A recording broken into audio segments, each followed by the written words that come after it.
السلام علیکم فرینڈز، میں آج آپ کو سورۃ الروم کا تعارف کروانے جا رہی ہوں۔ اس سورت کا ایک خاص تاریخی پس منظر ہے جو حضور نبی کریم صلی اللہ علیہ وسلم اور قرآن کریم کی سچائی اور حقانیت کا ناقابل ثبوت فراہم کرتا ہے۔ جس وقت حضور صلی اللہ علیہ وسلم کو نبوت عطا ہوئی اس وقت دنیا میں دو بڑی طاقتیں تھیں۔ ایک ایران کی حکومت جو مشرق کے علاقے میں پھیلی ہوئی تھی اور اس کے ہر بادشاہ کو کسریٰ کہا جاتا تھا۔ یہ لوگ آتش پرست تھے، یعنی آگ کو پوجتے تھے۔ دوسری بڑی طاقت روم کی تھی جو مکہ مکرمہ کے شمال اور مغرب میں پھیلی ہوئی تھی۔ شام، مصر، عیسائی کوچک اور یورپ کے علاقے اسی سلطنت کے ماتحت تھے اور اس کے ہر بادشاہ کو قیصر کہا جاتا تھا اور ان کی اکثریت عیسائی مذہب پر تھی۔ جس زمانے میں یہ سورت نازل ہوئی ہے اس وقت ان دونوں طاقتوں کے درمیان شدید جنگ ہو رہی تھی اور اس جنگ میں ایران کا پلہ ہر لحاظ سے بھاری تھا اور اس کی فوجوں نے ہر محاذ پر روم کی فوجوں کو شکست دے کر ان کے بڑے بڑے شہر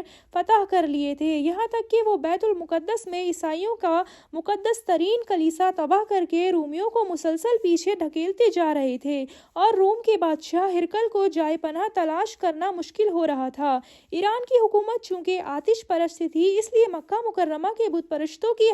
ہمدردیاں اس کے ساتھ تھیں، اور جب کبھی ایران کی کسی فتح کی خبر آتی تو مکہ مکرمہ کے بت پرست اس پر نہ صرف خوشی مناتے بلکہ مسلمانوں کو چڑھاتے کہ عیسائی لوگ جو آسمانی کتاب پر ایمان رکھتے ہیں مسلسل شکست کھائے جا رہے ہیں، اور ایران کے لوگ جو ہماری طرح پیغمبر یا آسمانی کتاب کو نہیں مانتے انہیں برابر فتح نصیب ہو رہی ہے۔ اس موقع پر یہ سورت نازل ہوئی اور اس سے بالکل شروع میں یہ پیشن گوئی کی گئی کہ روم کے لوگ اگرچہ اس وقت شکست کھا گئے ہیں لیکن چند سالوں میں وہ فتح حاصل کر کے ایرانیوں پر غالب آ جائیں گے اور اس دن مسلمان اللہ کی مدد سے خوش ہوں گے۔ اس طرح اس سورت کے شروع میں بائیک وقت دو پیشن گوئیاں کی گئیں۔ ایک یہ ہے کہ روم کے جو لوگ شکست کھا رہے ہیں وہ چند سالوں میں ایرانیوں پر غالب آ جائیں گے، اور دوسری یہ ہے کہ مسلمان جو اس وقت مکہ مکرمہ کے مشرکین کے ہاتھوں ظلم و ستم کا شکار ہیں اس دن وہ بھی مشرکین پر فتح منائیں گے۔ یہ دونوں پیشن گوئیاں اس وقت کے ماحول میں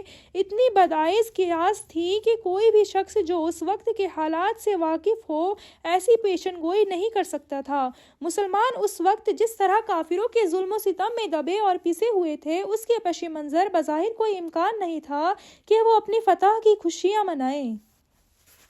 دوسری طرف سلطنت روما کا حال بھی یہ تھا کہ اس کے ایرانیوں کے مقابلے میں ابھرنے کی دور دور کوئی اندازہ نہیں کیا جا سکتا تھا۔ چنانچہ سلطنت روما کا مشہور مورخ ایڈورڈ گبو اس پیشن گوئی پر تبصرہ کرتے ہوئے لکھتا ہے کہ جس وقت مبینہ طور پر یہ پیشن گوئی کی گئی اس وقت کسی بھی پیشن گوئی کا پورا ہونا اس سے زیادہ بعید نہیں ہو سکتا تھا، اس لیے کہ قیصر ہرقل کی حکومت کے پہلے 12 سالوں میں یہ بات کھل کر سامنے آ گئی تھی کہ رومی سلطنت کا خاتمہ بالکل قریب آ چکا ہے۔ چنانچہ مکہ مکرمہ کے مشرکین نے اس پیشن گوئی کا بہت مذاق اڑایا، یہاں تک کہ ان کے ایک مشہور سردار ابی بن خلف نے حضرت ابوبکر صدیق سے یہ شرط لگا لی کہ اگر آئندہ 9 سال کے درمیان روم کے لوگ ایرانیوں پر غالب آ گئے تو وہ حضرت ابوبکر رضی اللہ کو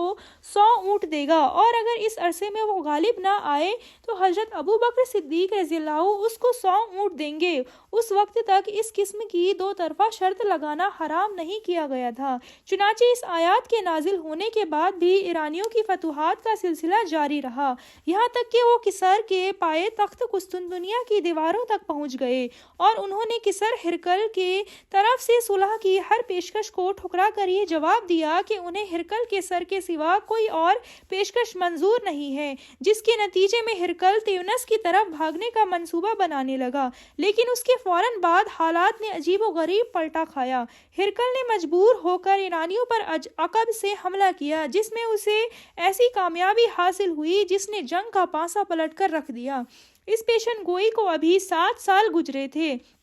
کہ رومیوں کی فتح کی خبر عرب تک پہنچ گئی۔ جس وقت یہ خبر پہنچی یہ ٹھیک وہ وقت تھا جب بدر کے میدان میں سردار دولام رضی اللہ نے قریش مکہ کے لشکر کو عبرتناک شکست دی تھی، دی تھی اور مسلمانوں کو اس فتح پر غیر معمولی خوشی حاصل ہوئی تھی۔ اس طرح قرآن کریم کی دو پیشن گوئیاں کھلی آنکھوں اس طرح پوری ہوئیں جن کا بظاہر حالات کوئی امکان نظر نہیں آتا تھا، اور اس سے حضور صلی اللہ علیہ وسلم اور قرآن کریم کی سچائی روز روشن کی طرح واضح ہو گئی۔ اس وقت ابی بن خلف، جس نے حضرت ابوبکر رضی اللہ سے شرط لگائی تھی، مر چکا تھا، لیکن اس کے بیٹوں نے شرط کے مطابق 100 اونٹ حضرت ابوبکر رضی اللہ کو ادا کیے، اور چونکہ اس وقت جوئے کی حرمت کے آ چکی تھی اور دو طرفہ شرط جوئے ہی کی ایک شکل ہے، اس لیے حضور صلی اللہ علیہ وسلم نے حضرت صدیق ابوبکر رضی اللہ کو حکم دیا کہ وہ یہ اونٹ خود استعمال کرنے کے بجائے صدقہ کر دیں۔ اس پیشن گوئی کے علاوہ اس صورت میں اسلام کے بنیادی عقائد، توحید، رسالت اور آخرت کے مخالف دلائل سے ثابت کیا گیا ہے اور مخالفین کی تردید کی گئی ہے۔